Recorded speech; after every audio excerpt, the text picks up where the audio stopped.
everybody. You're listening to the Big Chill Podcast. This is episode 325, No Eye Contact.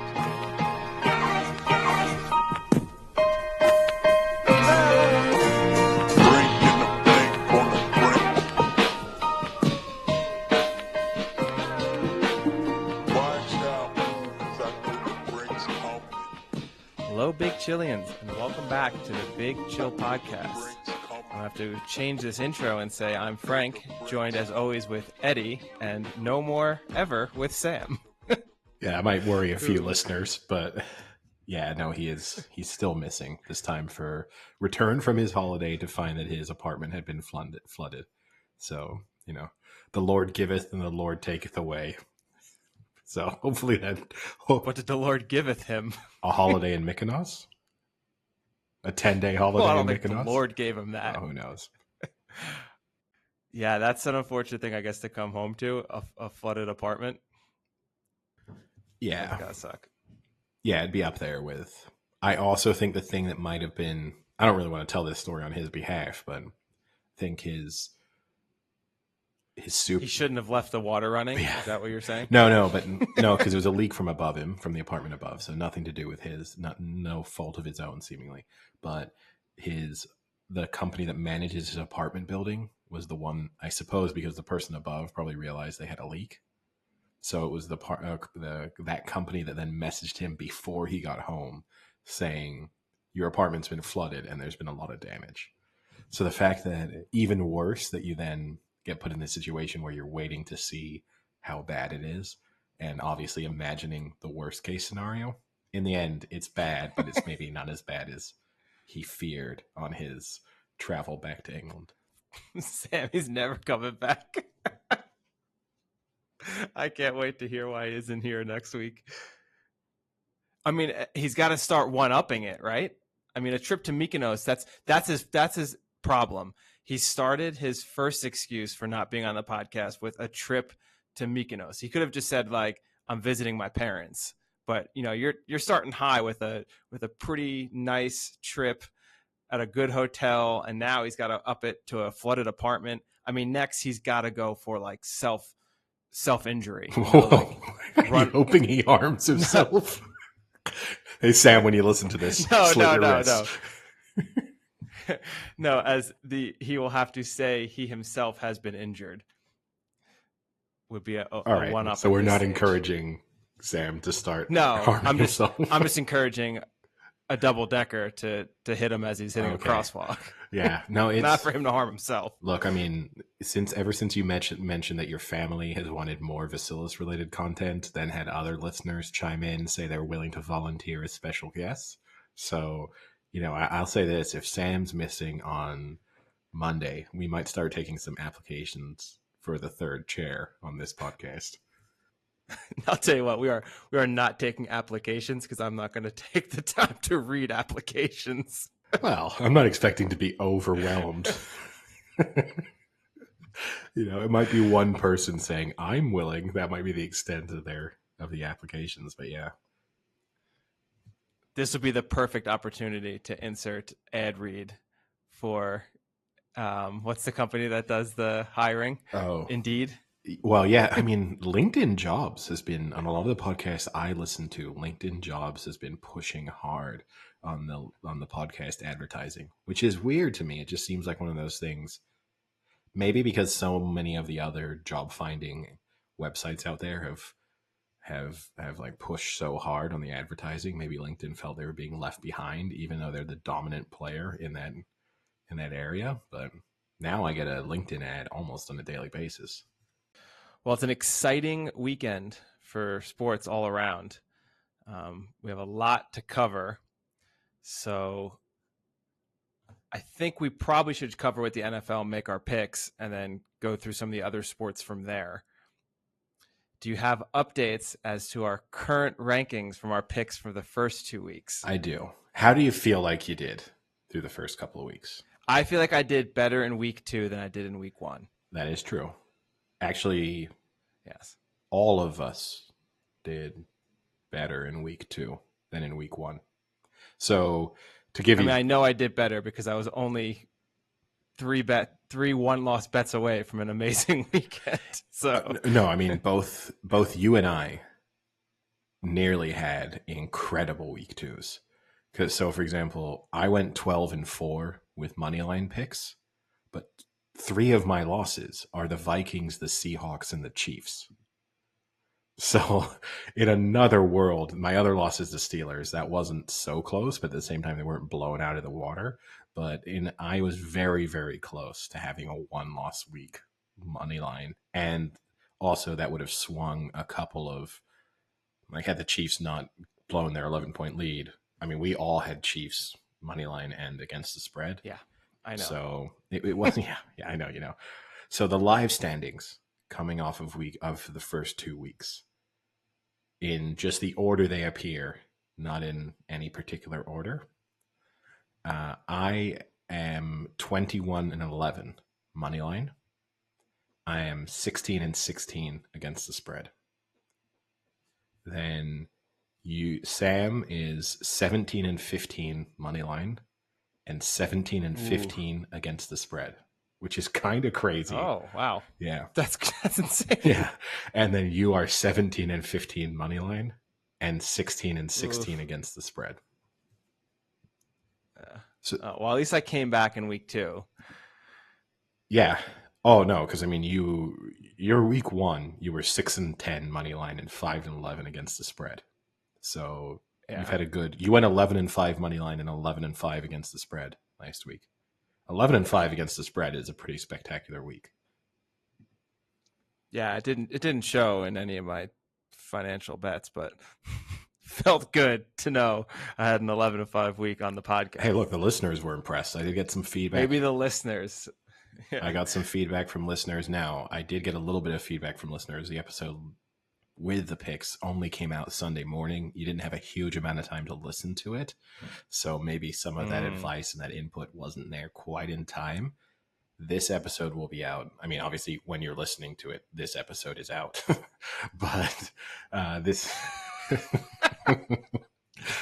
episode will have been released on Friday. So you'll have had 48 hours plenty of time to listen to the 90 minutes of content and make your selection. So yeah, plenty of time. And spoiler alert, even enough time to get in my bet of the week. Yes. Because it will contain Saturday. Not enough time to get in Sam's bet of the week because he has included Thursday Night Football and he's got enough going on. So I didn't want to bother him and get him to fix it. I mean, we could make an executive decision without him being here. We could just cut the Thursday night game out of his Thursday night bet of the week. Oh, I thought you were going to say cut him out of the podcast. Yeah, we could also do that. We'll say this. If his bet loses, he's gone. He's done. It's the highest stake bet he's ever placed. But no, yeah, I mean, we could make the executive decision. He's taken the Panthers money line. It's not exactly adding a huge amount of value to his bet. I mean, they are heavy, heavy favorites, so we could cut it out. And I mean, traditionally, we've said no Thursdays. All right, we'll make the executive decision. The Panthers are out of his. It's a 4-fold. It drops to a 3-fold. It doesn't change a lot. Who knows? Maybe we save him. Maybe there's some massive upset. Maybe we add in something on his behalf instead. Yeah. Sam, your bet of the week lost. I'm sorry, but you you took a 14-1 shot. I don't know why you did that, but yeah, on that note, should we go to our picks for week 3? We do need like not a jingle, but an intro. I need to find a suitable little song to go in as the just take the ESPN's NFL noises. Yeah, just got sued. yeah, that sounds like a great idea. But no, actually, can you get the "Welcome to My City" song? At this point, it's got to be worth nothing. I mean, could I get it? Yes, I can get anything. It's not the challenge isn't getting it. No, I mean, I think we could pay for it. Oh, you mean approval? I still think it's worth nothing. Yeah. It was a 9-year-old Thursday Night Football song. Was that 9 years ago? No, it couldn't have been 9, but it has to at least been 5 or 6. Man, I missed that song. I gotta say, the the consensus of this song was not well liked by other people. The first headline is "How terrible is Priyanka Chopra's Thursday night football song in my city?" That's the opening headline. That was 2013. Oh, so 8 years ago. Wow. That makes me. That's one of Quite a those. long time ago. That's one of those things that the random moments that make you feel old. That's one of them.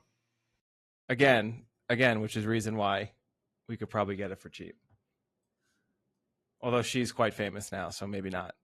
Maybe we spin it. We want to bring back her song and put the Jonas Brothers in it. Right. I think we might be revitalize it. The podcast is growing, and we do have some exciting guests coming up, but that might be stretching the pull factor that we have at the moment. We do have a slight in. The Jonas Brothers are huge Penn State fans. They regularly go to State College for like Penn State games. Well, if you can meet them, maybe we just say, hey, yeah. Hey, maybe we just start showing up at Penn State home games until we find them. Do you think we can get her to redo it so that it's you're gonna like it on my podcast as just our theme song? Oh my god! If that could be our new podcast theme song, that would be amazing. Anyway, you're gonna like it on this podcast. I don't think. Good news. That was so terrible that we're definitely not going to get anyone suing us over that. But speaking of Thursday night football, let's get things underway.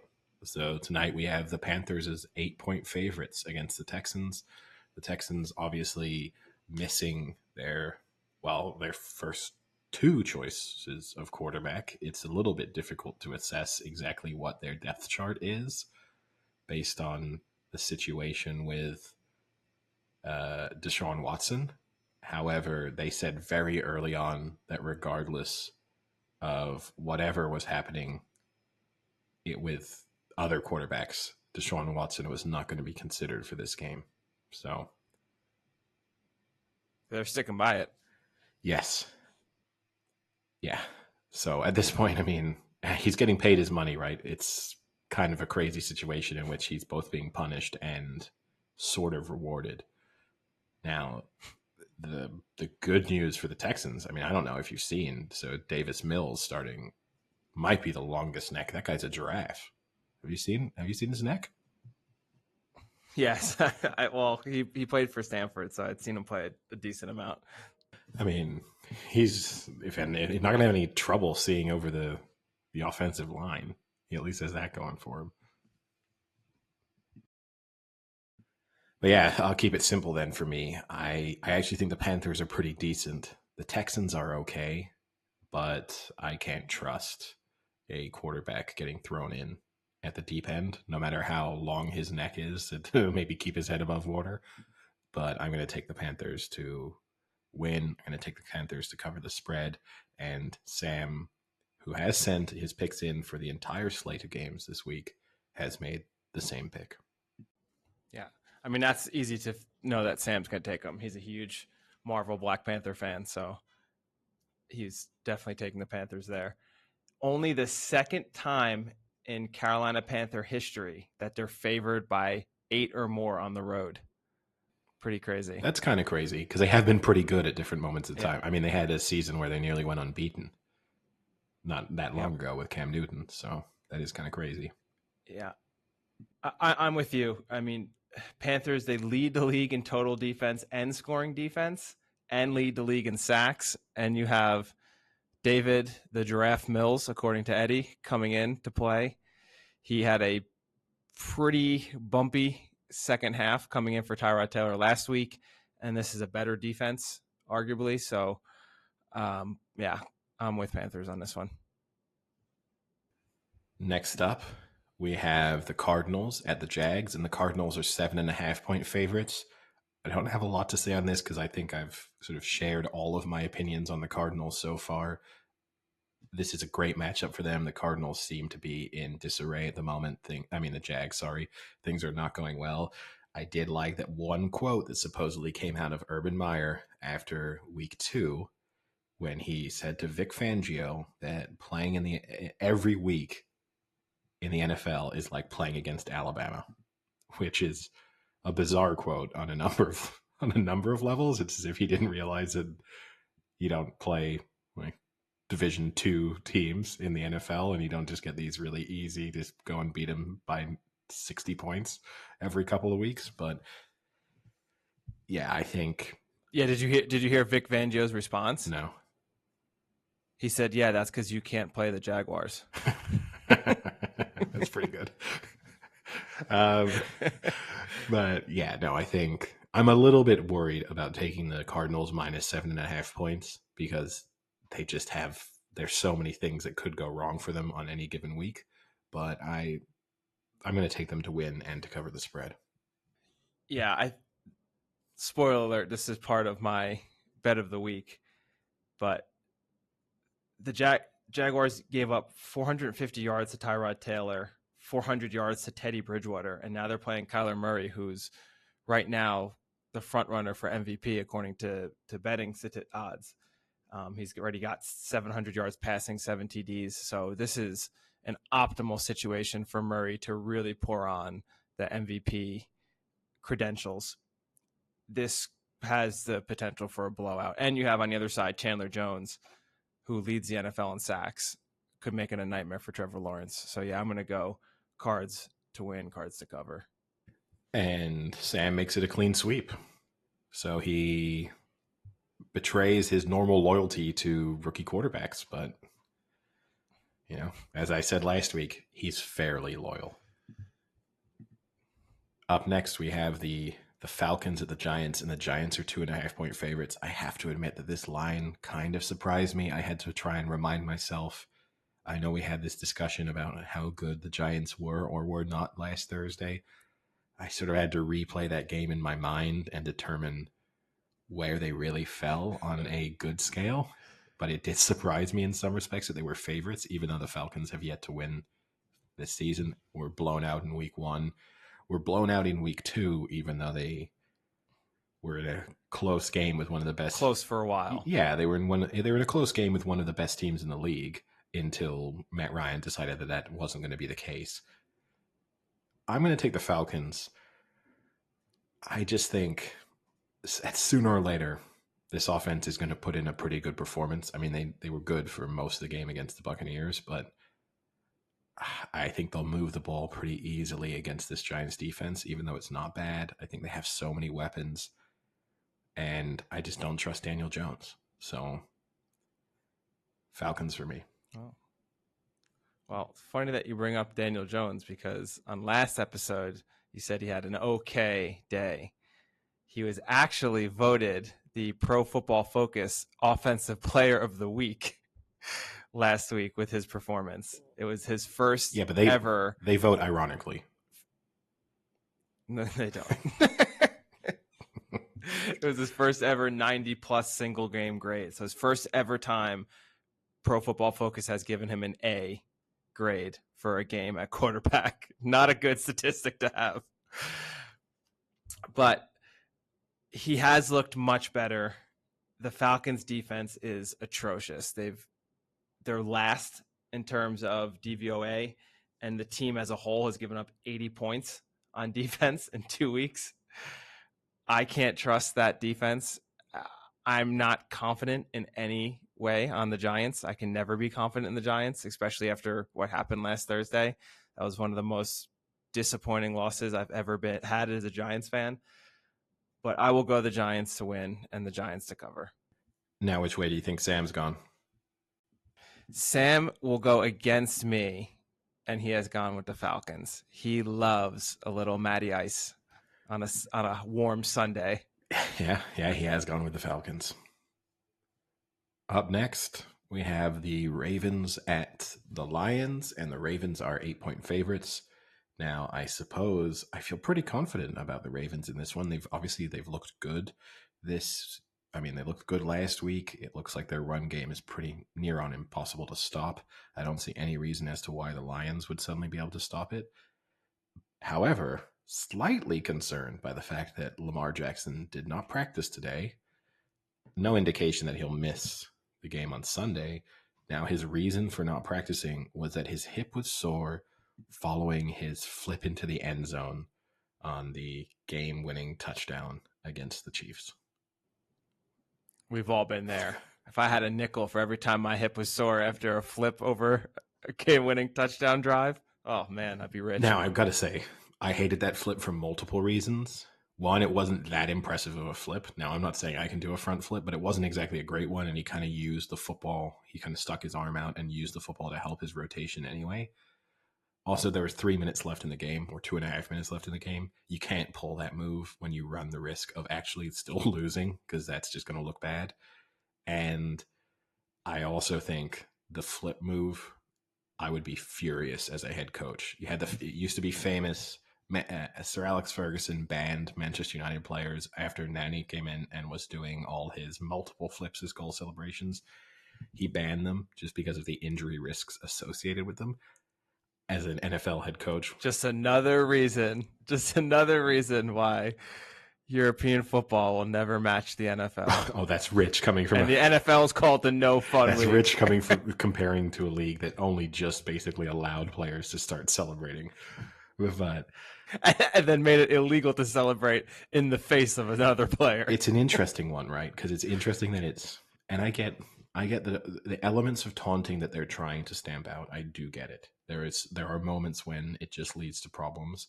However, the enforcement so far, I think more often than not, when you're seeing the flag thrown for taunting, it is just either a normal human reaction to a big play that happens to be directed in the vicinity of a player. I don't think it's always at the player in question. And then also, it never seems that egregious.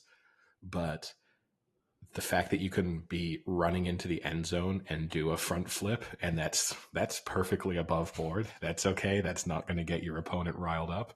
But if you break up a huge play on like a deep pass and you just do a fist pump sort of 2 feet away from the wide receiver in that direction, then that's getting a 15-yard penalty.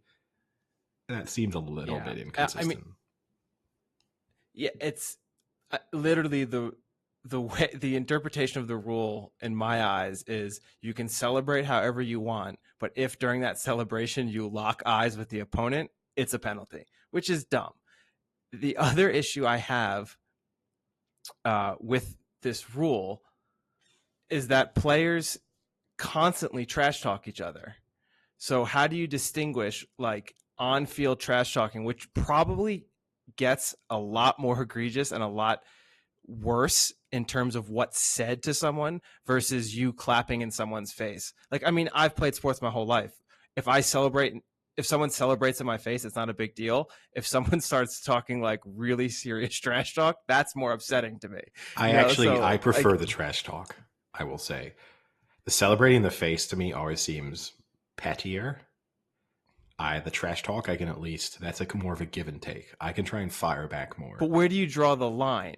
Oh, like, I mean, what's don't know. The difference between a player clapping in someone's face versus while they're defending him, he's like calling him really bad names? Yeah, no, I understand. Neither should. How is that not taunting? Neither should happen. I mean, look, the NFL has just applied the strict rule as you pointed out, no eye contact. It's the same. It's actually unfortunate that Sam isn't here because it's the same rule that he has for his sexual partners. So if he'd been here, he would have been able to give us so much more insight into how that works in an intense moment. But oh God, and that's what he gets for skipping out on another podcast.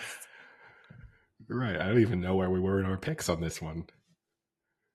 Ravens, Lions. Oh, yeah. So I've taken Ravens to win and to cover the spread, as has Sam. How are you leaning?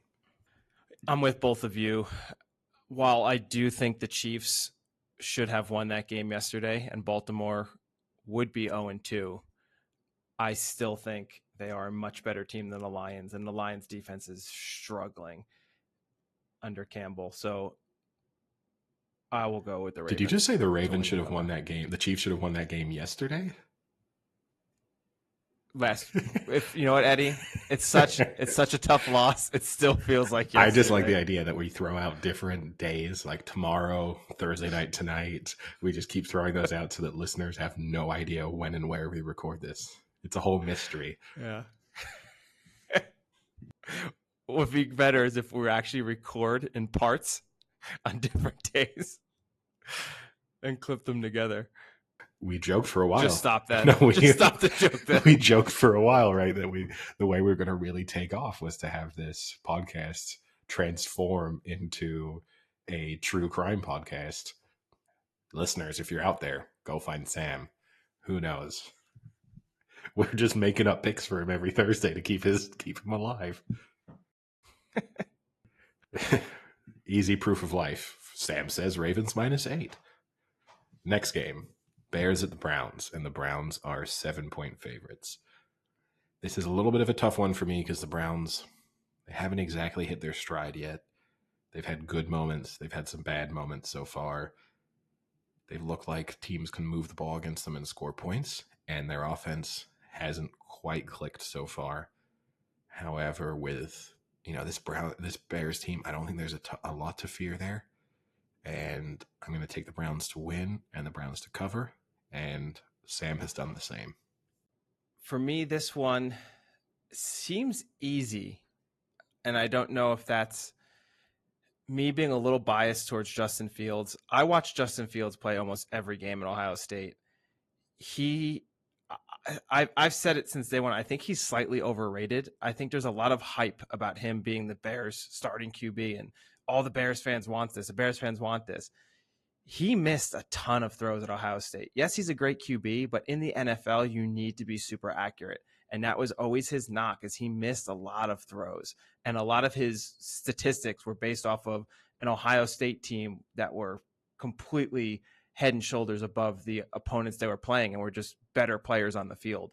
So I think this is going to be a little dose of reality for Bears fans, where Fields is going to come in. He'll have a few plays that make people go, wow, look at that talent. But he's going to have a lot of plays that people are thinking, man, he is still a rookie QB. So the Browns are averaging 28 points a game, or they've scored at least 28 points a game. I don't think Fields and the Bears can put up those kinds of numbers. So I think the Browns are going to win this, and I think they'll win comfortably. Next up, we have, this is the perfect storm when it comes to games. It is the game on where Sam has the strongest opinion on one team and where you have the strongest opinion on the other. And we have the Bengals at the Steelers, where the Steelers are 3-point favorites. It's a shame that Sam isn't here to come up with his pro Bengals arguments. I'll go first because I'm sure that you have more to say on it. The Steelers were disappointing last week, but I still think fundamentally that's a really good defense. I think they'll get pressure on Joe Burrows, and I think they'll be just too good. So the fact that this is only a 3-point spread, I think the Steelers will win. I think they'll cover the spread. Well, I'm with Sam on this one. I'm going Bengals to win and Bengals to cover. I am just not impressed with that Steelers offense. And you're right. The Steelers defense is aggressive and they're good. Burrow's already been sacked 9 times. Only Zach Wilson has been brought down more. And you have the Steelers with Cam Hayward, TJ Watt. Scary. Definitely scary. But on the flip side, Steelers have 57 rushing yards per game.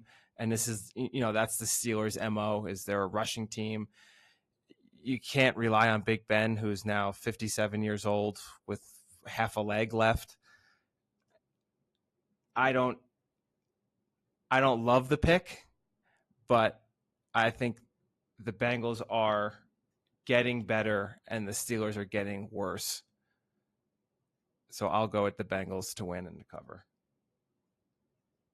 And they have a lot of questions on injuries. So I think even Ben Roethlisberger is questionable right now. And so is TJ Watt, Devin Bush, Joe Hayden. Is Big Ben being questionable?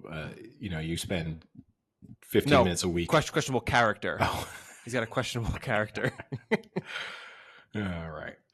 Next game, we have the Chargers at the Chiefs. No, sorry. We have the Colts at the Titans. And the Titans are 5-point favorites. This line kind of surprises me. The Titans looked as if I put them in the trash after week 1. I told you they're still in the trash. But the Colts are trash adjacent. They're not far away. And this is a big game for both teams in terms of their playoff aspirations and for the division. I think the Titans will just do. Hey, look, they're a team. They are who we thought they are, right? They're just going to rely on that running game. That was last episode. They're just going to rely on that running game, and I think, I'll take them to win. 5 points is right around the threshold where I would consider trying to thread the needle a bit, but I'll take the Titans to cover as well. Sam has made the same pick. So are you surprised that the spread is only 5 or it is 5? I'm surprised that it's only 5. It was bigger earlier in the week, and I was expecting to see a number more around 7, I think. And at 7, I maybe would have considered then taking the Colts with the points. Not the Colts, obviously. It wouldn't have changed my opinion on the Colts winning. But 5 seems, considering, right, you work under the assumption that the home team gets 3 points. So there's basically saying the Titans would be 2-point favorites on a neutral field. That kind of surprises me. I would put the Titans as 4 or 5 point favorites on a neutral field at the moment. But obviously the money is saying otherwise. But yeah, it surprises me a little bit. Yeah, the issue here is Carson Wentz, right? So he now has 2 sprained ankles. He just got no ankles, Carson Wentz. And the alternative is Jacob Eason, which is not a good alternative. And that is one I don't understand, that when they went out and got Wentz with all of the hoopla surrounding Wentz, that they wouldn't get at least a decent second backup or second string or backup. Well, maybe they were hoping that Wentz would have a season-ending injury and then they'd win the Super Bowl. Maybe they thought that was the key to succeeding in the NFL. That's the move. Yeah. Maybe. That's my main worry. Pretty nice fact I pulled up. The Colts are actually 3-0 straight up and against the spread in the last 3 visits to Nashville to play Tennessee. So they have a recent trend of winning there. I think the Colts are the better team with Wentz. But it's still a big if as to whether he's going to play. On that, I'm going to kind of hedge my pick a little, and I'm going to say the Titans will win, but I'll take the Colts with the points. I mean, this could be, I'm not an over-unders guy, but this could be a low-scoring affair if both of these two teams just end up relying on their run game, which offensively it's the strength for both of them. So we could see the over-under is 48. Yeah, we could see this game not only be low-scoring, it could fly by. I mean, this might not even make the witching hour. It's true. Yeah, I mean, surprising, the over-under is 48, and you're looking at a team in the Colts who averaged 20 so far and the Titans who averaged 23. Yeah. So if you put just their points per game together, you're only at 43. So you have another 5 points to make up with potentially Jacob Eason as your starting QB. Yeah, surprising. Yeah, it's not a bad bet. Now, to 2 pretty high-powered offenses. We have the Chargers at the Chiefs, and the Chiefs are 6.5-point favorites. Not a lot to say on these two teams that we haven't said already over the past couple of weeks. I do think I have one rule: take a good team after a loss. The Chiefs are a good team, obviously. I think this will be a little bit of a bounce-back statement game for them. It's a divisional game. They haven't fared that well against the Chargers in recent years. They kind of, even when they've won, they've struggled. I think they'll come into this with a point to prove, in the same way that I felt like that with the Packers on Monday night, where this will be a moment where Mahomes and that offense decide they'll put on a show. And I'm going to take the Chiefs to win, the Chiefs to cover. Sam, meanwhile, is taking the Chiefs to win, but he's taking the Chargers with the points. Sam is one smart cookie. I have some pretty good stats for this game. The Chiefs, in their last 13 games, what do you think they are against the spread? Oh, under 500. I would say they're maybe 4-9. 2-11. Yeah. In their last 13 against the spread. And they've are 1-5 against the Chargers. Sorry, 1-4 in the last 5 against the Chargers. So against the spread, I am definitely leaning towards the Chargers. You have Herbert, who this is, people don't know, that was his first ever start was against the Chiefs. And that was the game they lost in overtime in week 2. And then he ended up playing them again, but Mahomes didn't play. But in that game, that was week 17 when Mahomes sat out. He had a really good game, 300 yards, 3 touchdowns. So I think Herbert is definitely up for the challenge in these big games. I think he'll keep it close. Another pretty cool stat, Herbert is tied with Mahomes and Dan Marino for the most 300-yard passing games in their first 2 seasons. And Herbert's only in week 2 of that second season. That's pretty crazy to think he could go 6-7 games at least above the record for most 300 games through your first 2 seasons. But I agree with you. I think the Chiefs will come out and kind of need a win here, need to boost the morale, I think, a little bit. So I'm going to go Chiefs to win, but Chargers to keep it close. And next up, we have the Saints at the Pats, and the Patriots are 2.5-point favorites. I mean, the Saints through 2 weeks, they are the Jekyll and Hyde team of the NFL. You don't know whether you're going to get Jameis Winston turning up and throwing 5 touchdowns, or them turning up and not being able to score points at all and having one of the worst looking defenses in the league. So on that basis, I cannot pick the Saints and cross my fingers and hope that I get the good version of them. Whereas I think the Patriots are, I think their ceiling is not that high, but they're definitely consistent. Their defense is very, very good. So I'll take the Patriots to win, and I'll take the Patriots to cover. And Sam has done the same thing. This is a stay away game for me. I'm with you. I don't trust either team. I'm going to go with the Saints to win and the Saints to cover, more based off of the fact that I think the Patriots are being overhyped a little for a team that's lost to Miami, which then got blown apart by the Bills, and beat the Jets, which are, with the Jaguars, the worst team in the NFL. So I don't think the Patriots are that great, and the Saints have a much higher potential, and I just hope there's some context to throw in there, James though, Winston right? Can come through. There's some context there in that the Patriots should have beaten the Dolphins, and then in their subsequent game, the Dolphins lost their starting quarterback.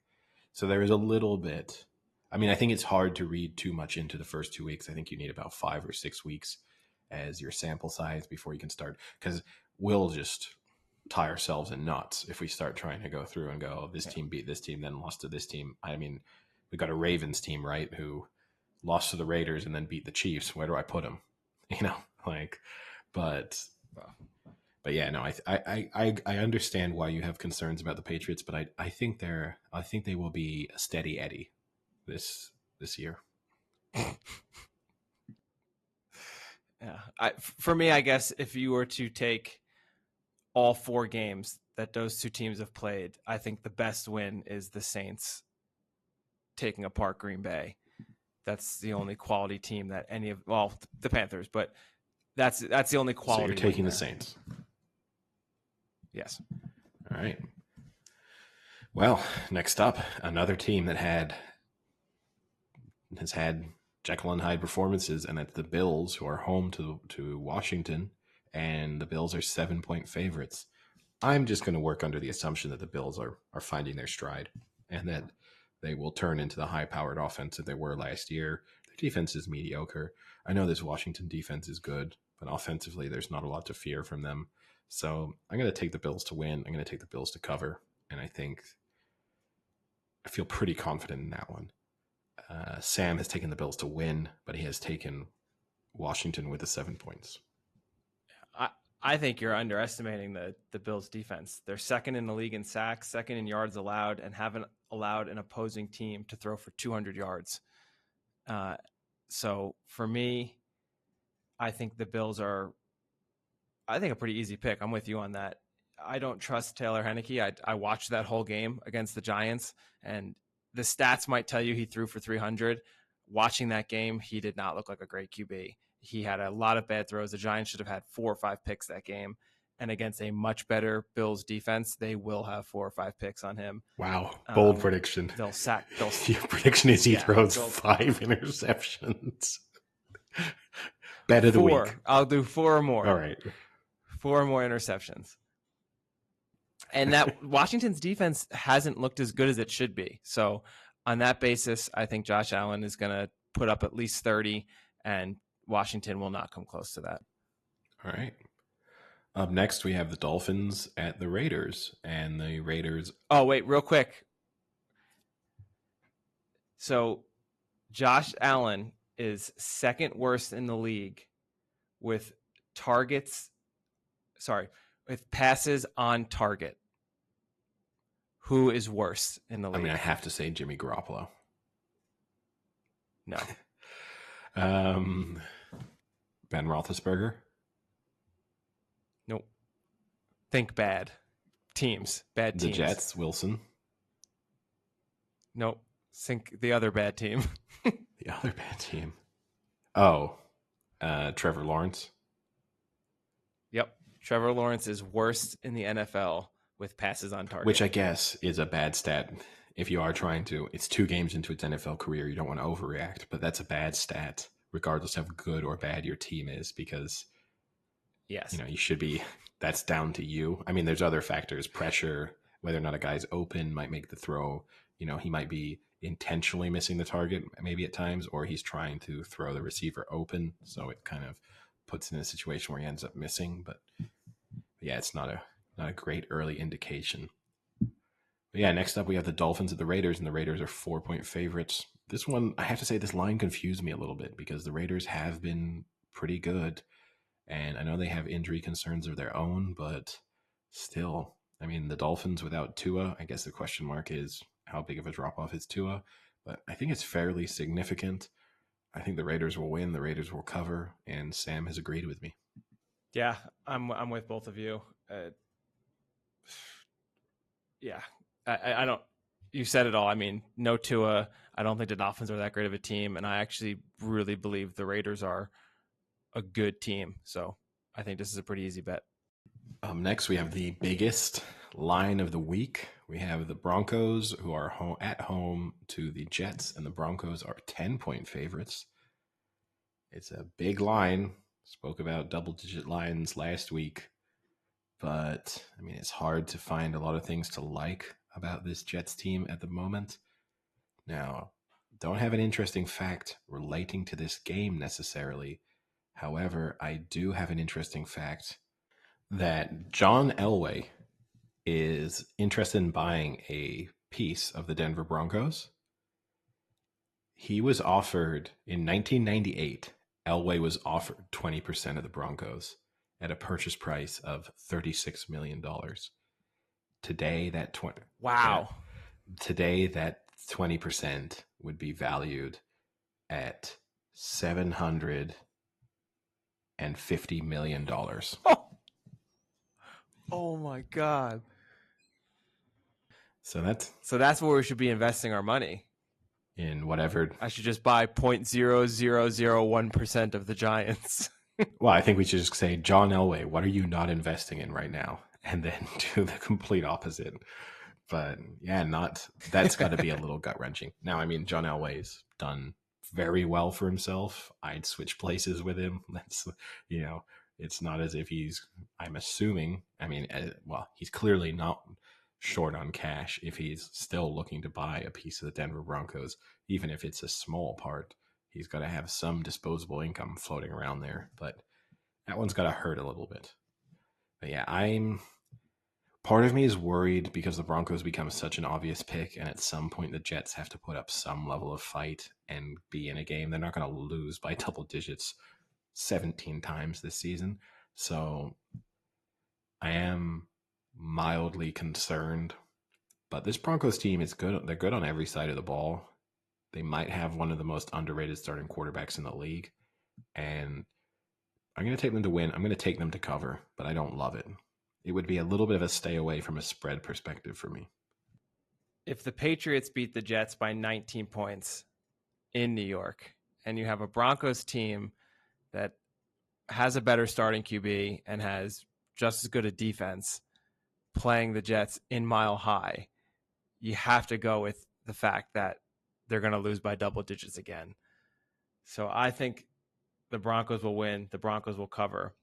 I guess my question to anyone out there would be, are you more confident in betting Teddy Bridgewater to get you a double-digit win, or are you more confident in Zach Wilson keeping the game to under 10 points? I think that's the issue. Is I don't. I mean, that's the thing is when you get these double-digit spreads, I think the equation you have to try and work out is how high would this spread have to be until I felt really confident taking the underdog. And I think for me going into this game, I'd have to put the line at about 16 points before I started to think, okay, this is getting silly. I have to take the points. So, you're a full score away from that threshold. So yeah, it's tough, but I'm also not, and this is my survivor pick this week. Already, I submitted it early. I sent that email on Tuesday morning as soon as everyone had been, the sort of updated group had been sent out. People are dropping like flies in this survivor pool, which is kind of surprising to me. There were 1,100. No, there were 1,500 entries, and we're down to about 900 through 2 weeks, which is kind of crazy that people are getting. Things have pretty much gone as planned so far, with a couple of weird surprises that you could have avoided. So for my survivor, I took the Cardinals as my pick. But yours is different, right? I'm the kind of more traditional survivor where you can only pick a team once. You're able to pick them an unlimited number of times, correct? Yes. So for me, my logic was more, I'll be disappointed if I lose on the Broncos, but I also don't think there'll be any other time in the season where I would pick the Broncos. So for that reason, I've got to, if I get through the first 3 weeks, I feel like I may not have even picked a playoff team in the survivor pool. So I'll feel as if I can outlast some people, but we'll see what happens. Already 10 people have dropped out of my survivor where you can pick the same team. And you only started week 2. Several people pick the Steelers. And you only started week 2. Yeah, that's we crazy. start week 2, first week. How did you? Steelers, Saints, Chiefs, and Seahawks were all teams picked that lost. I don't get it. I don't get what people are doing. Like, the only reason you could have picked... You have to think people don't know the rule. Either that you can pick the same team over again. Either that, or they're doing... Even if you do, why are you taking the Saints? I mean, there's only two... Yeah, there's only 2 other explanations. One, you're trying to have, like, the smart pick. So you're trying to be like, oh, look, I wasn't in the pick that 70% of the pool took, which I can kind of get. Or the other option is you hope that you can then furiously root for a major upset somewhere else. So, for example, last week there would have been that moment where you thought, oh, maybe the Browns, who I know were your selection, maybe the Browns are going to go out, and maybe about 30%. No, I had the Bucks. Oh, okay. Which is another one. Yeah. Like maybe the Bucks Exactly. go out. That was a close game at one point. So, and I would say a quarter of the people had the Bucks. Yeah. So you put yourself in that situation to kind of root for the upset, which early on maybe, but I think with the survivor pool, I think the strategy is you just got to try and be in it week 6, week 7, and then reassess what the situation is. Now, up next, we have the Seahawks at the Vikings, and the Seahawks are 1.5 point favorites. Such a tough one because, again, which Vikings team is going to turn up? The Seahawks, even within a game, you see 2 different versions of them. I'm just not willing yet to pick the Vikings against a pretty good team until I know I took them against the Cardinals last week, but I think the Seahawks are better than the Cardinals. I'm not willing to take the Vikings until I see them do it. This is a complete stay away game for me, but I'm going to take the Seahawks to win. I'm going to take the Seahawks minus 1.5. I'm a little bit surprised that this line isn't a little bit higher, but Yeah, the Vikings. This is a team that's 0-2 that at the change of one play in each game could be 2-0. Just one. So their record says 0-2, but they're clearly a better team than 0-2. However, I'm with you. I think the Seahawks are still a better team than the Vikings are. Russell Wilson, 7-0 against the Vikings, covered the spread in 5 of those. Pretty good. Highest rated passer coming into week 3, so he's still got it going. Russ is still cooking. I think that NFC West is the best division, and with that, I think the Seahawks, even though they might have the worst record in that division at the end of the year, they're still a better team than most other teams in other divisions. So I will go the Seahawks to rebound. Wilson's only lost back-to-back games twice in 41 starts, so it's a pretty rare occurrence. I'll go with the Seahawks to win, Seahawks to cover. And Sam makes it a clean sweep. Up next, I think we have the game of the week. Bucks against Rams. I didn't pick my game that I wanted to avoid at all costs. Actually, Giants Falcons. Kind of, but do you know what I'm going to say? I don't think they're. I think fundamentally the game I'd like to avoid at all costs is probably Panthers Texans, but I don't think there is.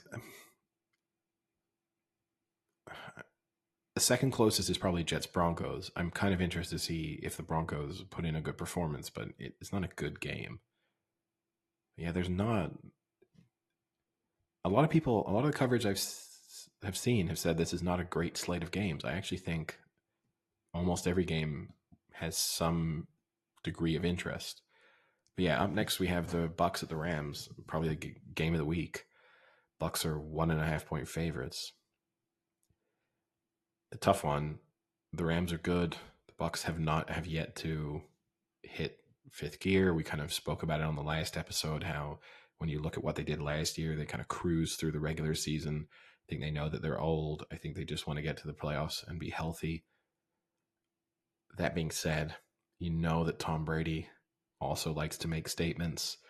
You know that he'll have been hearing about how the Rams have this high-powered offense. He's probably looking at it, trying to figure out how people are getting so excited about Matthew Stafford, a player who has spent his career being pretty much mediocre, even if from a stat perspective, he's been very good. Now, one interesting fact for you. This is the fact to know coming into this game. Tom Brady was speaking about his diet in even more detail this week. Came out and said almonds play a crucial role in his diet. It's kind of unsurprising. How many almonds do you think he eats a day on average? Are we talking like cups or individual almonds? Individual almonds. Okay, let me. I want to get a reference point as to what like a handful of almonds. How many is in there? And then let me say a handful of almonds is 8 almonds, maybe even less. 5 to 8 almonds in a handful, unless you're an animal.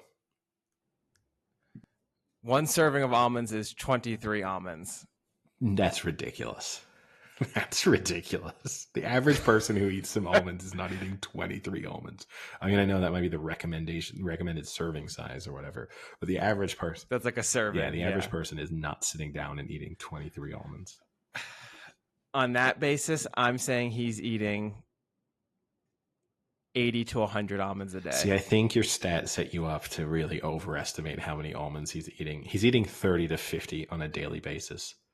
It's not a crate. That's not that much. On a daily basis, it's a lot of almonds.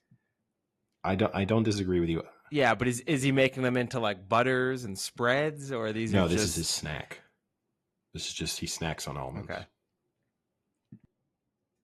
It's not insane. It's not like he came out and said he eats 400 almonds a day, but to really think he didn't Michael Phelps us. No, but to really think that on a daily basis you're going to eat 50 almonds, it's a lot. It's 2 handfuls. Well, supposedly. I don't know who's grabbing. No, that's serving size. No one's grabbing 23 almonds in one hand. That would be. I bet you Tom Brady can grab 23 almonds in his hand. He might not even. How many nuts can Sam grab in his hands? At least 2.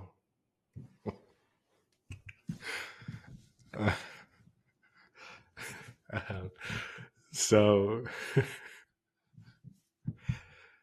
I'm gonna take Mr. Almond. I'm gonna take Tom Brady just to make it. Again, it feels bad. It can keep saying that players are gonna make statements in week 3 of the NFL season, but I just think there'll be a lot of sort of bulletin board material coming into this about people raving about how good this Rams team is. And I think that Tom Brady will maybe want to send a few reminders that there's a pretty explosive offense in Tampa Bay and also a really good defense, which might cause we might have some flashbacks to Detroit Lions Matthew Stafford in this game. So I'm going to take the Lions to win. Lions to win. The Bucks to win. The Bucks to cover. Yeah, both teams averaging over 30, and the over-under is 55.5. It's a pretty high over-under for the NFL standards. So Tampa Bay are on a 10-game winning streak, averaging 15 points margin of winning. Who was the last team they lost to, Eddie? Was it that Thursday night game against the Bears when Brady forgot how many downs there were? Nope, it was the Rams, are the last NFC team to beat the Bucks. I should have seen that one. And that was 27-24. I should have seen that coming. I think the Rams are going to win this. From what I see, a lot of people predicting this is going to be the classic cliche is the Rams are going to lose this one, but they're going to get their revenge in the playoffs. But I'm going against that, and I think the Rams are going to win straight up this week in week 3, and they'll beat them in the playoffs if they see them again. Tampa might be without JPP. He has a hand and shoulder injury, which isn't good because he's only got one hand. He's had a hand injury for a few years. Has he just? What's really funny is I was thinking about this. Because I've always said that this is like one of the things I hate the most about the NFL analysts is they don't ever say the word injury. They'll just say like he's out with a knee, he's out with a shoulder. But he's not out with a knee. He's out with a knee injury. But if they said JPP, they said JPP's out with a hand. And that actually makes sense because he only has one hand. But yeah, JPP could be out. And Antonio Brown right now is on the COVID list. So those are 2 big players that could be a big swing in that game. Yeah, I don't know how much. But I don't know how much the Rams look good. I don't know how much the Bucks are going to miss Antonio Brown. But yeah. I mean, he's playing great. He is, but they got so many weapons that I don't think Tom Brady's going to notice that he's not on the field. No, because he's got too many almonds in his hands. Up next, another very good game. Packers at Niners, Sunday Night Football. Niners are 3.5-point favorites. I'm not going to be swung by the Packers beating up on a bad team on Monday Night Football. I mean, first we had to figure out maybe Aaron Rodgers doesn't play on Sundays anymore. Maybe this is when he does his Jeopardy rehearsals. So who knows what version of him is going to turn up. But the Niners have owned the Packers in recent seasons. They've embarrassed them a number of times, most notably in the NFC Championship game a couple of years ago. Until the Packers show me that they can compete on both sides of the ball with this Niners team, that they can stop the run game, which is what they've really had trouble with in recent years, and that they can move the ball consistently against this defense, I'm going to just keep picking the Niners blindly. So I'm going to take the Niners to win, the Niners to cover the spread. I think I actually forgot to say in the previous game, Sam is with you. He's taking the Rams. But in this one, he's taking the Niners to win and to cover as well. So what's the spread? Three and a half. Yeah, that half could be killer. Green Bay actually beat the Niners last time they played in San Fran, but that was when the Niners were playing with like their 4th string team because everyone else was injured. So I don't read much into that. What I do read into is the Packers have lost 5 of their last 6 games. So every game but that, they've lost when they go into the Pacific time zone. Not a good transition for a cold weather East Coast team, Midwest, Yeah, East West team. Midwest. I don't know what you'd call them. them. They're Midwest. All right. Cold Midwest team going to the Pacific Coast to play doesn't seem to play well for them. I agree with you. I don't read too much into that win on the Packers.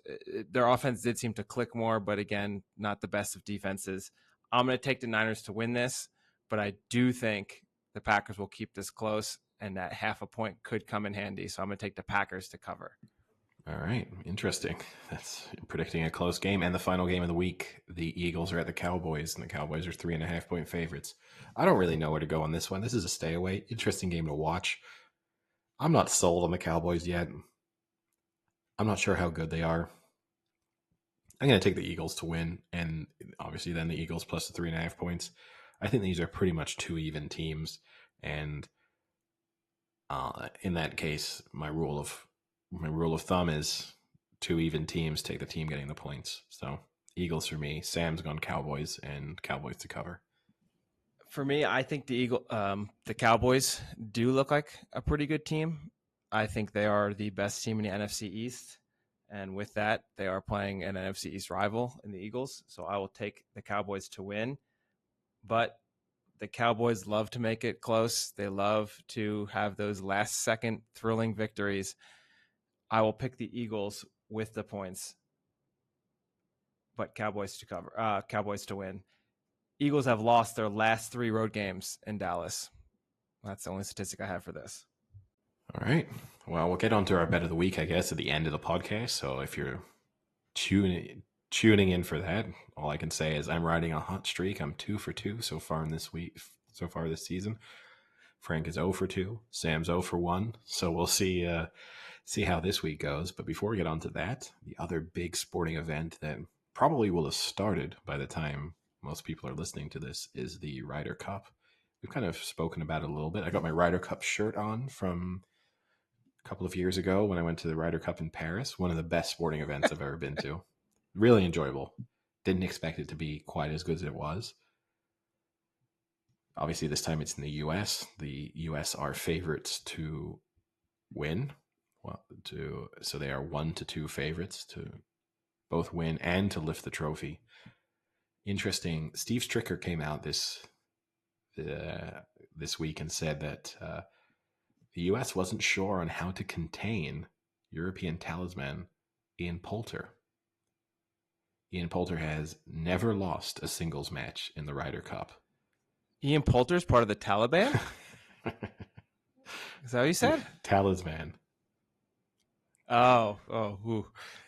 That could have been dicey. I mean, who knows? Maybe he is part of the Taliban because he hasn't actually won an event on the PGA Tour since 2018. So who knows what he's actually been doing between now and then.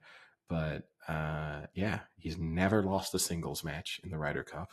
So it'll be interesting to see if he can continue that streak going. My feeling is, part of me, I get why he's turning up, and I get he's got the postman, name to live up to. I would have been tempted if I had been him to retire with the perfect record rather than as soon as you lose once, it all goes. It's kind of like a boxer, like that one loss really tarnishes your record. But when you get to retire as Mr. Unbeatable in the Ryder Cup, now maybe he'll prove me wrong. He'll go out and win his singles, but it would concern me a little bit. I almost feel like there's way more pressure on him than anyone else. Yeah, it's going to be interesting. So you're right that United States are favored, but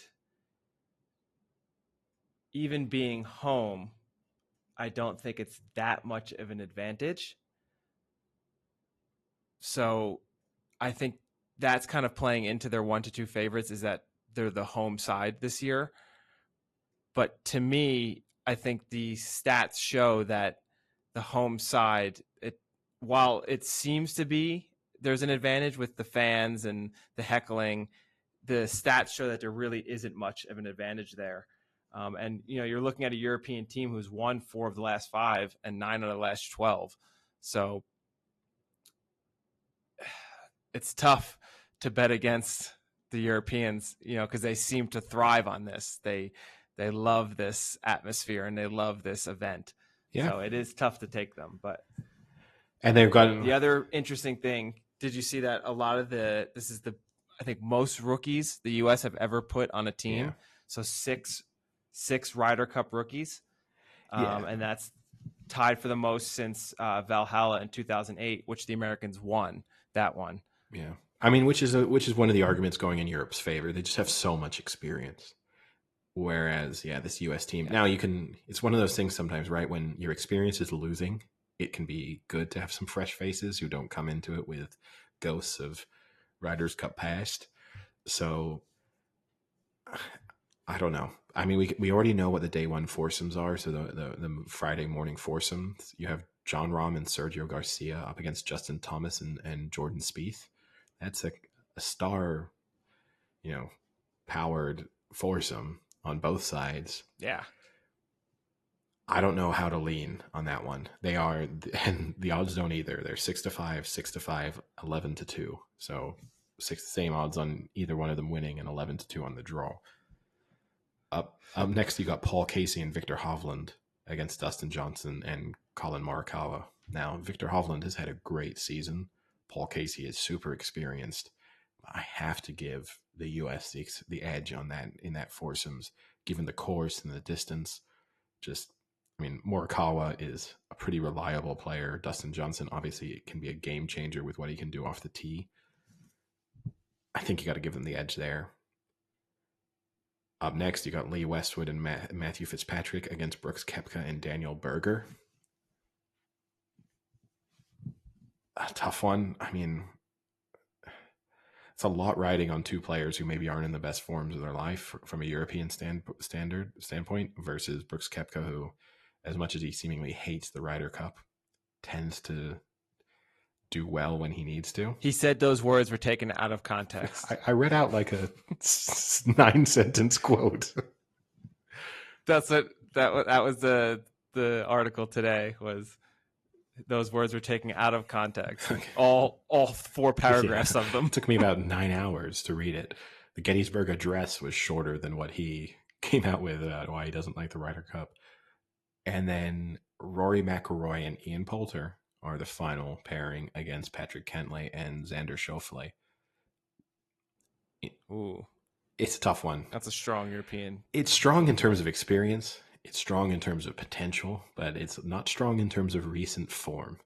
So, Rory McIlroy and Ian Poulter are not exactly in-form golfers, whereas Patrick Cantlay is, and Xander Schauffele's had a good year as well. So, it's one of those where you feel like if everything goes to form, which I guess you'd say going to almost every Ryder Cup, but if everything goes to form, the U.S. should be up after the foursomes. And that's when things could get ugly for the Europeans if they start having to chase. But we'll see what happens. So what do you think the age difference is between the oldest European and the oldest American on their respective teams? So I think the oldest American might be Dustin Johnson. It is Dustin Johnson. I think he's like 36 maybe. He is 37. And then the oldest European. Oh, that's tough because a lot of them are quite old. Maybe Paul Casey? No? Is it Poulter? Nope. Is it Sergio Garcia? I think Poulter's 46. No, Garcia's only like 41. Yeah, it's just weird because he's been around for so long. Who is... Oh, Lee Westwood. Lee Westwood at 48 years old. Oh, yeah. That's a pretty... Still going strong on Team Europe. There's a guy who's aged well. I won't make the jokes about Lee Westwood. Has he? Oh, yes. Has he? Have you gone and looked at early pictures of Lee Westwood? Do yourself a favor. Just Google young Lee Westwood right now. I read a good article that said the last time he played in the U.S., the fans were calling him turd the entire time. And he said he hadn't heard someone call him turd since he was on the playground. Yeah, relatively speaking, it's quite nice. Oh, that's a good one. I did like Brooks. The other interesting thing was I had mentioned to you was reading the players recall their first ever tee shot in the Ryder Cup, and how the majority of players can barely put the ball on the tee because they're shaking so hard, and that a lot of them opt to take like a lower club so they can just put the ball on the tee box and not actually have to tee it up. That's how bad that they shake. And I forget what player it was, but it was one of the major players had said it was one of only 2 or 3 times in his life that he was genuinely afraid he was going to not hit the ball and make any contact. So it's got to be pretty intense.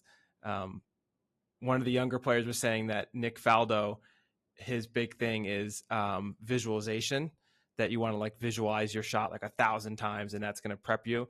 So he took all the players when he was captain to the first tee the day before and had them all there and like visualizing their shot. And a few of the players the next day were like, I actually think it made it worse because it was already in my head that this was an important shot because Nick Faldo brought us there. He's like, so that when I went back to the tee box for the actual shot, I was even more nervous.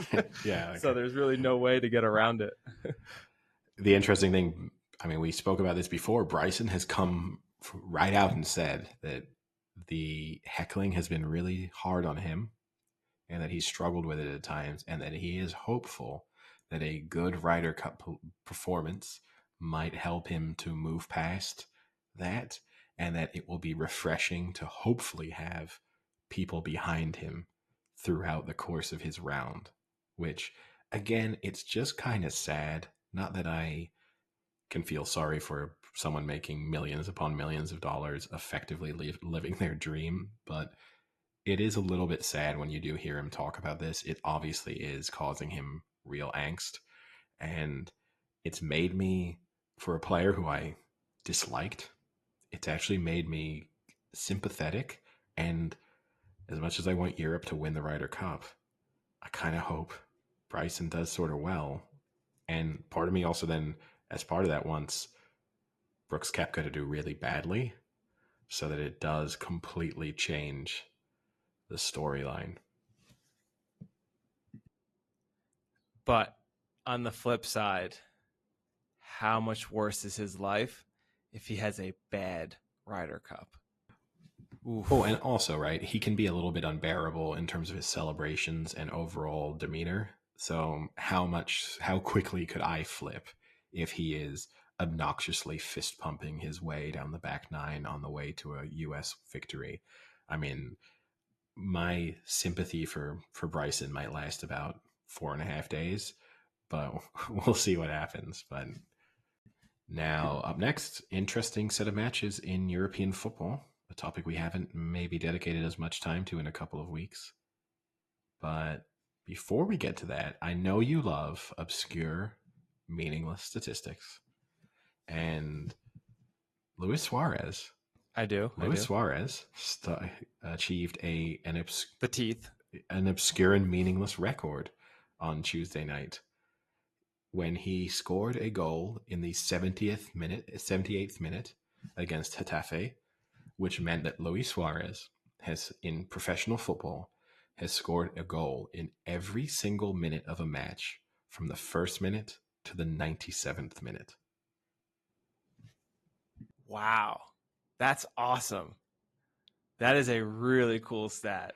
I mean, for starters, it means you have to have scored 97 goals, which is already no mean feat. Now, 2 big matches in the Premier League.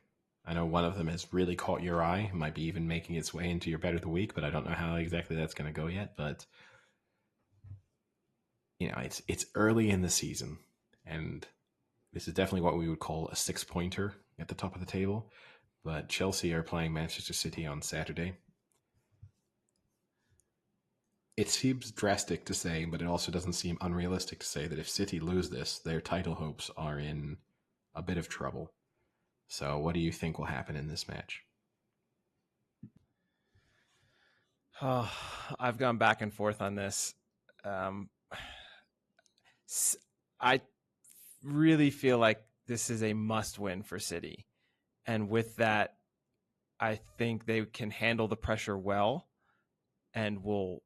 I mean, obviously, you know, Chelsea's going to want to come out and win as well. But I think City knows deep down that this could be a make or break here. already down some points. So if I had to have a bet, I think I would take City. However, what really scares me is for some reason or another, Chelsea seem to have City's number in the past few matches, going back to the Champions League, going back to what's the other whatever cup match that was. There's the semifinals, right? It was the Last year? semifinal of the FA Cup. Yeah. Yeah, the FA Cup. Yeah, I mean, Chelsea seemed to just have their number, so that is a worry. I think it's just going to be a fun match to watch. I would avoid betting a winner on this. Oh, so not bet of the week.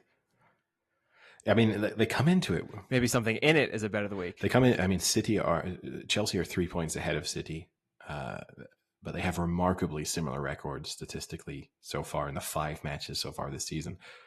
Chelsea have scored 12 goals. City have scored 11. They've each only conceded once.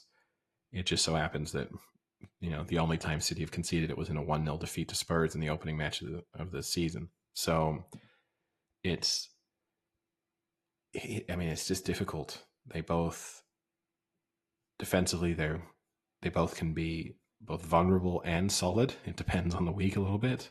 And going forward, I mean, just so much firepower. So I would expect some goals in the match.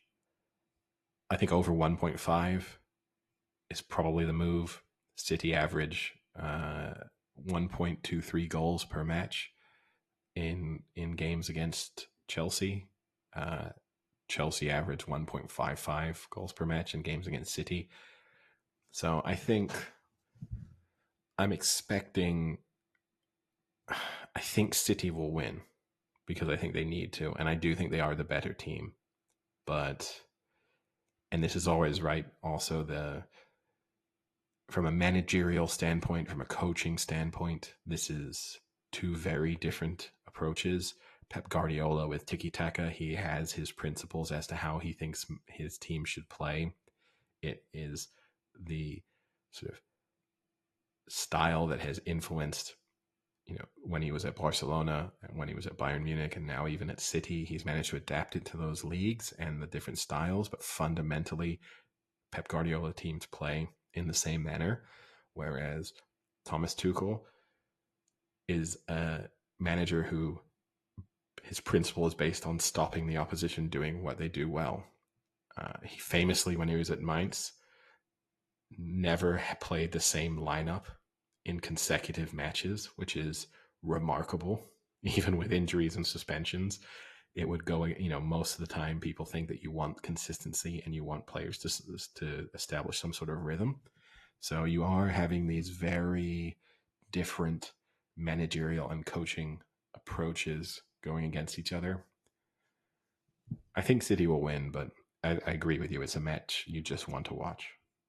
They also have the North London Derby, and I'm very disappointed Sam isn't here because I had some good little bits of trivia for him to see how well he knows his Arsenal team. Well, let's see how well I know Arsenal. Okay. Let's see if I can stand up to the quiz. All right. Question 1, Eddie. Which club has more North London Derby wins? I would say Arsenal. Arsenal do. Now, question 2. Put in order the number of times it's happened. Arsenal win, Spurs win, or draw? I would say Arsenal win, draw, and Spurs win. It is. Arsenal have won 83 times. The draw has happened 54 times, and Spurs have won 66. You set me up to think I got that So order. you were a little off yeah, on you that. set me up to think I got the order right, but I wasn't far off. They were at least close on those 2. Okay. What year was the first North London Derby played? 1898. So the first league match between the clubs was in the first division on December 4th, 1909. Yeah. However,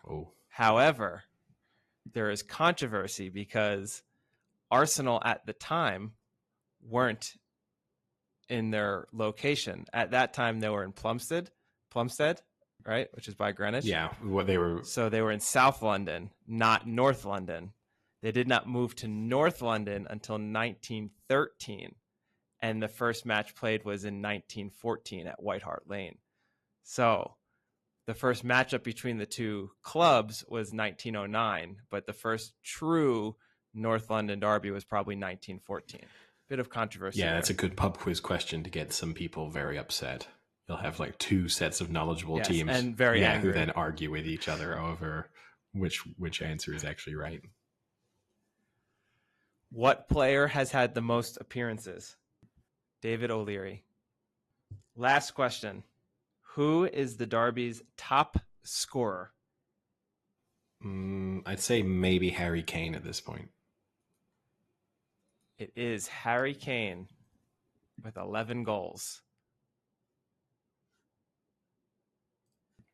Well, I did all right. He was tied last year with Bobby Smith, but he scored last year to go up solo.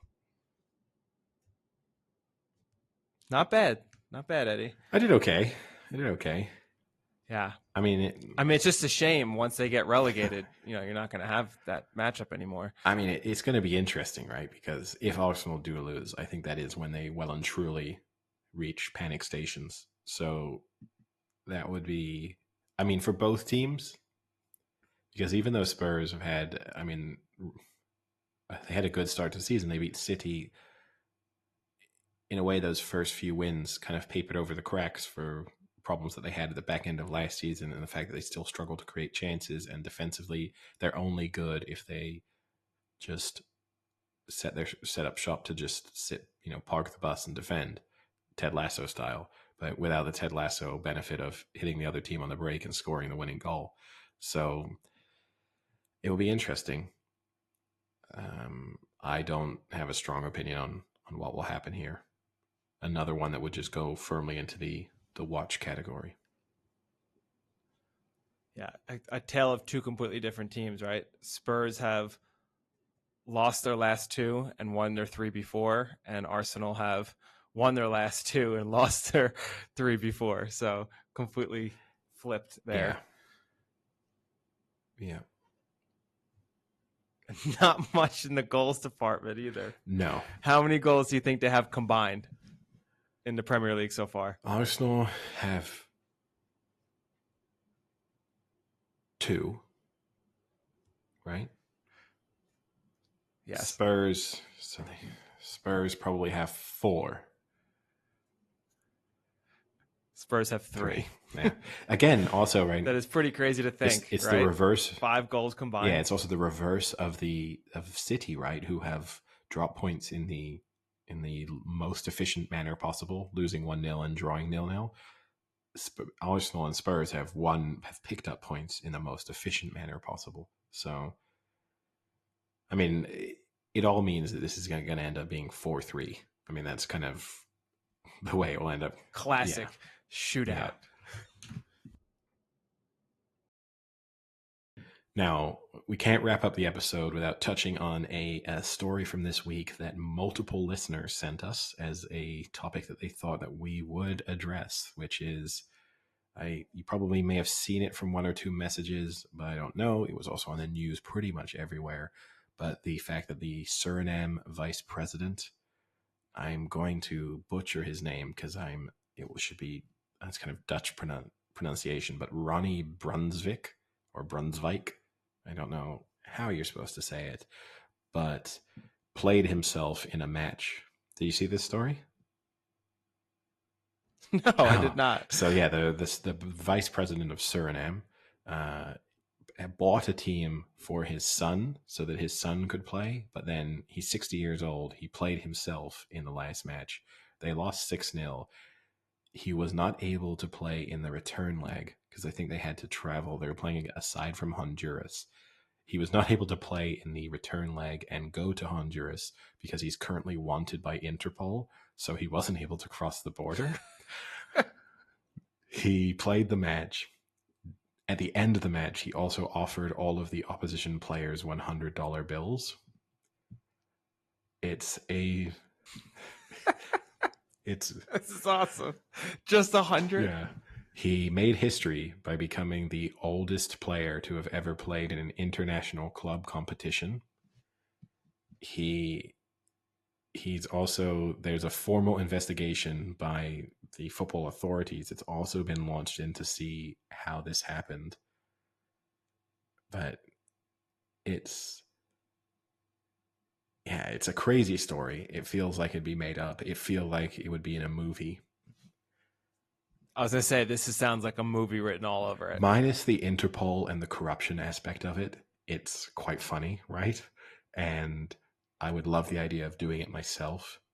Like I would be tempted as a Premier League owner if you got into the final match. You'd have to register yourself. This would be the downside: is you'd have to register yourself as part of the 25-man squad for the Premier League, which means you'd be eating up a registration spot that could be used on a more useful player. But if you had enough young players where you didn't need to fill all of those registration slots and you still had a big squad available, I would be tempted to register myself. And if it got to the final match of the season and there was kind of nothing to play for, of putting myself on the pitch for that final match. That I would be all in favor for. Yeah, I mean, this to me literally sounds like a Steven Soderbergh movie, like something he would tackle where it's got the serious part, but also quite humorous. Something like The Informant. I can picture it. Matt Damon will play the person. Perfect. It's already set up. Contact Soderbergh. Let him know we're interested. Yeah. We could get Michael Lewis to write the book about it first. So then it's really just. But yeah, no, it's a crazy story. Part of the world that most people won't really have even heard of. I don't think most people could put Suriname on the map. But yeah, there we go. So I had two little tidbits for you. Well, first one is on this day. I don't know if you saw, but on this day, 20 years ago, was Tom Brady's first appearance into a starting game for the New England Patriots when Drew Bledsoe was injured against the Jets, came out for another series, and then still didn't feel right and sat out the rest of the game. Later to find out he had a hemothorax, Yeah, nearly died and almost bled his lungs to death. Wait, bled his lungs to death. It sounds like he just would have killed his lungs. That's the medical term. So I don't know if most of you guys got that. I mean, look, you're way closer to being a doctor than I am. So MD, I mean there. But yeah, so it's that part alone is such a crazy story when you read back on the doctor who said, he could have died had he went home and not had they just sent him to the hospital because they knew something wasn't right, even though he said he just had shoulder pain. That's the crazy part. He said his shoulder hurt and it ended up being that he had a blood vessel burst in his lungs. But I don't like stories like that though, because then it just terrifies you. It's the kind of thing, right, that can, not that I've been taking some huge hit on the football field recently, but it's the kind of thing that can turn you into a hypochondriac because you suddenly thoughts start crossing your mind of like, oh, my elbow feels a little bit sore. Maybe it's a trapped artery, and who knows?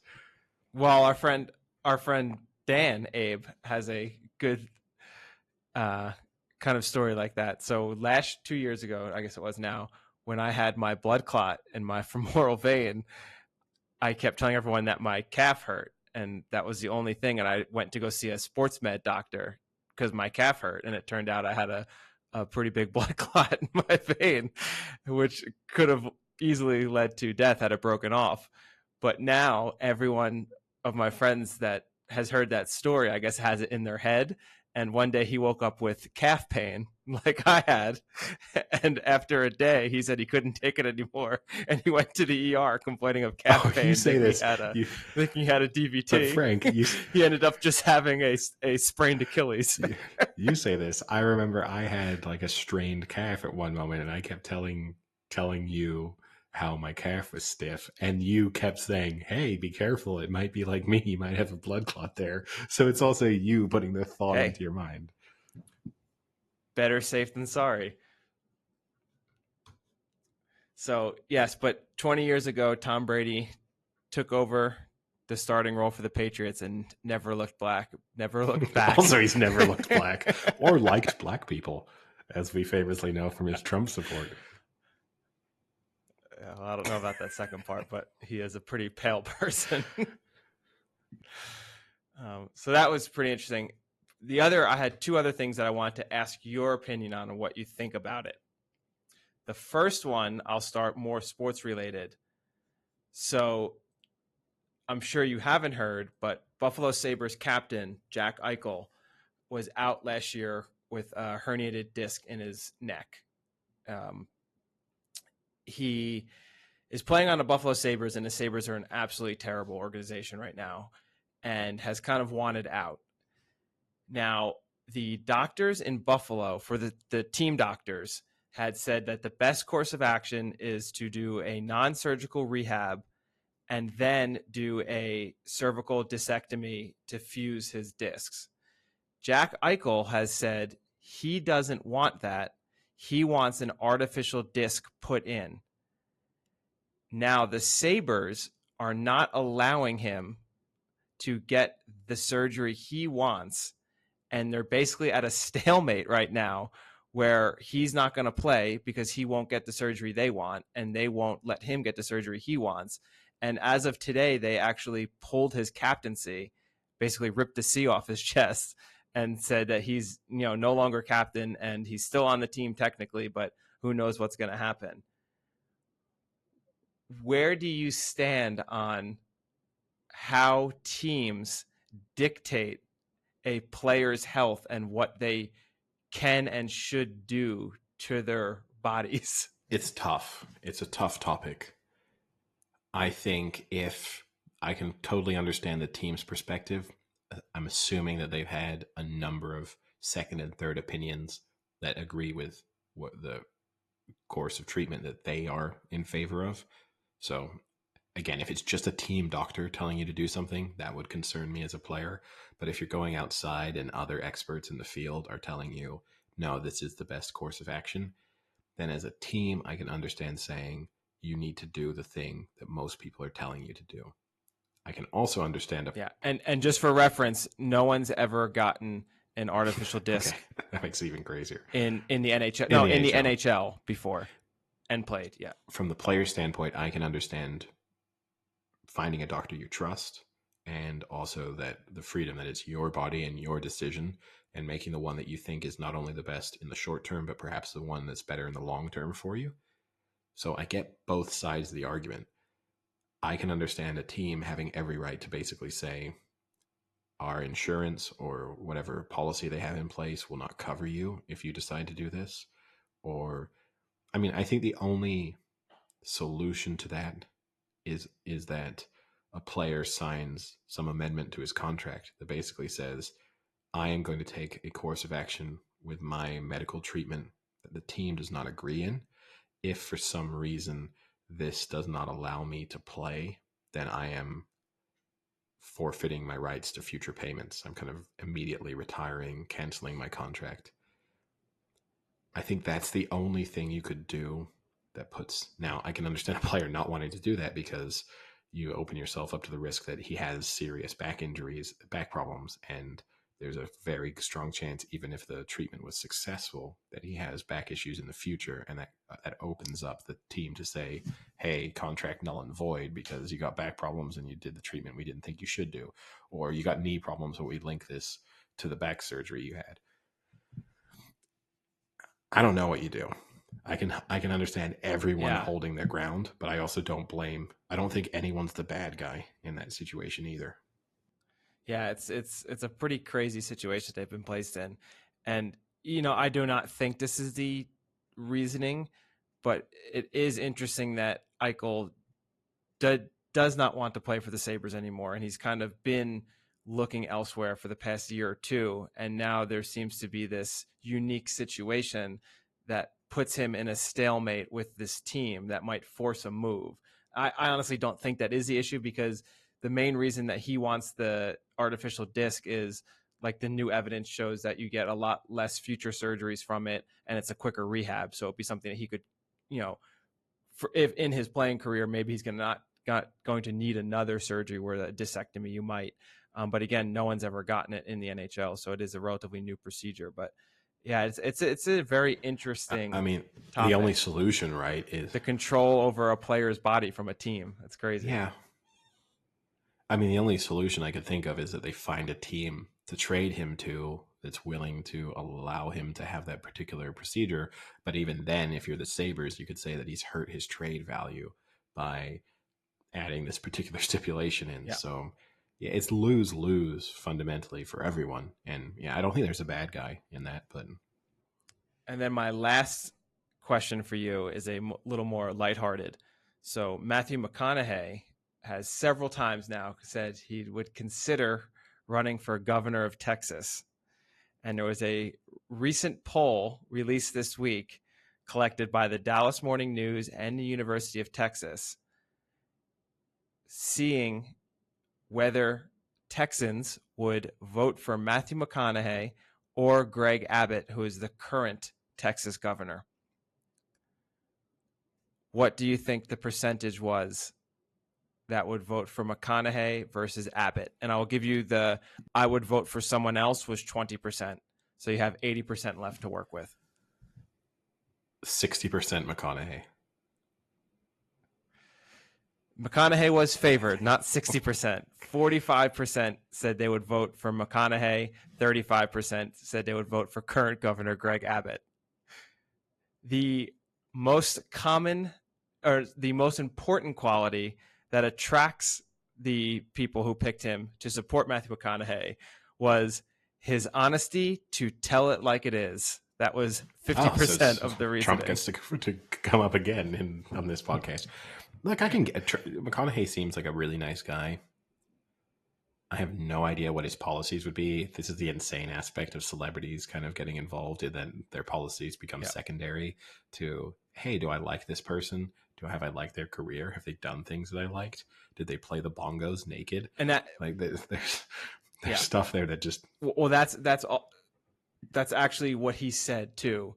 Was one of his hesitations is he doesn't even know, like what platform he would run off of, because he doesn't lean one way or the other necessarily, and it'd be really hard as an independent to win a governor in Texas. So that was one of the things he's kind of thinking about. Can I just say, if you're considering entering politics and at any moment in time that sentence has come up, you shouldn't run. Now, I do understand the two-party system sucks. So that's the unfortunate thing, is that as a Democrat or as a Republican, it kind of forces you in a lot of states to take positions that you might not totally agree with, because that's just the way the party goes on certain topics. But fundamentally, I mean, just run as an independent then and see if your star power can do it for you. If anyone's going to win it as an independent, it's a celebrity. So, because you at least get name recognition, and you're going to get invited to debates, and you're going to be able to do, pretty much everything that anyone else can do. So, and I'm sure that you're going to be able to raise enough money to support your campaign. I mean, he has enough money to support his campaign, you would have thought anyway, but even if he doesn't want to finance it himself. But yeah, I don't know. It would be very, very amusing to see Matthew McConaughey as the governor of Texas. Amusing / depressing. It kind of depends on how it goes. I mean, look, we had Schwarzenegger as the governor of California, so. Well, are you getting Dallas Buyers Club Matthew McConaughey, or are you getting I'm trying to think of a more uplifting movie. Dazed and Confused Matthew McConaughey. I don't know if Dazed and Confused is more uplifting necessarily he won't have AIDS, so we're probably not getting Dallas Buyers Club. But yeah, I mean, it's just a tough thing with celebrities too. Yeah, we feel like they're honest, but they're not necessarily portraying their real version of themselves. They have a public persona. Oh, Eddie, the voters think the reason they will vote for him is his honesty to tell it like it is. I think he's pretty honest. I do have to admit, as far as celebrities go, he does seem pretty genuine. There's things that make you feel that way. Like, I think he's pretty much always lived in Texas. He's kind of big University of he Texas stayed fan. Away from kind of getting involved in the Hollywood lifestyle and kind of staying true to where he feels most comfortable. But still, I mean, the guy's not an idiot, right? He knows he's being judged, and he knows that how he acts influences his ability to get work. So he's never going to be off. I don't know. I don't want celebrities as politicians, but he probably wouldn't be the worst. Well, most people don't want politicians as celebrities either, but they get that too. So yeah. Oh, I'm all in favor of a faceless civil service just running the government for us and having no idea who they are, but fully on board with technocrats. Literally faceless. Yes. Like they have a surgery performed. Yeah, I mean, look, I live in the European Union. I'm all in favor of just technocrats. I have no idea who they are, but I just trust that they know more about a topic than I do and that they'll make the right decision. Let's go for it. And on that note, let's go for the bet of the week. Well, we're technocrats of bet of the weeks and probably know more than you do as a listener. Hopefully, maybe not. Sam's bet of the week, having removed the Panthers, who are an hour away from kickoff, and the game will have been over by now. By the time you're listening to this, he has a threefold or a 3-team parlay, depending on where you're from, which is all money line, Cardinals, Ravens, Titans. He's putting 5,000 fictional dollars on it, and it pays 2.22. Okay. How much do I have? Oh yeah, left? I forgot to give the quite update. A haul. So after the first 2 weeks, in which you have lost both weeks, you are down to $70,000. You are 30% down on your starting stake 2 weeks into the season. Sam missed his bet of the week last week, but he did lose his bet of the week in week 1. So he is down to $90,000. I have won both of my bets of the week. So I am now up to $156,150. I will give you my bet of the week. I am down a little bit, so I'm going to go a little bit with a desperation bet. It's a fourfold, and I am switching up a little bit, and I'm going to bet based off of my weekend. So if I lose, I lose, but at least I'm going to be watching the things I'm going to watch that will give me a more vested interest in watching. The first one will be Saturday morning my time, the Chelsea City match. I'm avoiding a winner, but I'm going Lukaku anytime scorer. Next Saturday afternoon, I'm going to be watching college football. A lot of college football watching. The game I'm interested in, Notre Dame, undefeated number 12 versus Wisconsin, undefeated number 18. Notre Dame is getting 6.5 points on that game. So I'll take Notre Dame with the spread. You have Jack Cohen, who was the QB for the Wisconsin, is now the transfer QB for Notre Dame. He's going to want a little comeback, little rivalry with his old team. So I think they're going to win, but I'll take the points. A lot of points there. Then we go to Sunday. The Cards are going to be on, and I'm going to be watching, and I'm going to take the Cards with the points, which is -7.5. And then lastly, we're going to end that Sunday watching the Ryder Cup and watching USA lift that Ryder Cup up at 1-2 favorites.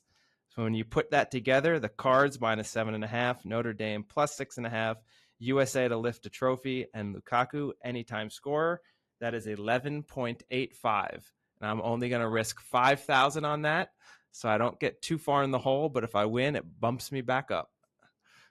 That's an insane bet.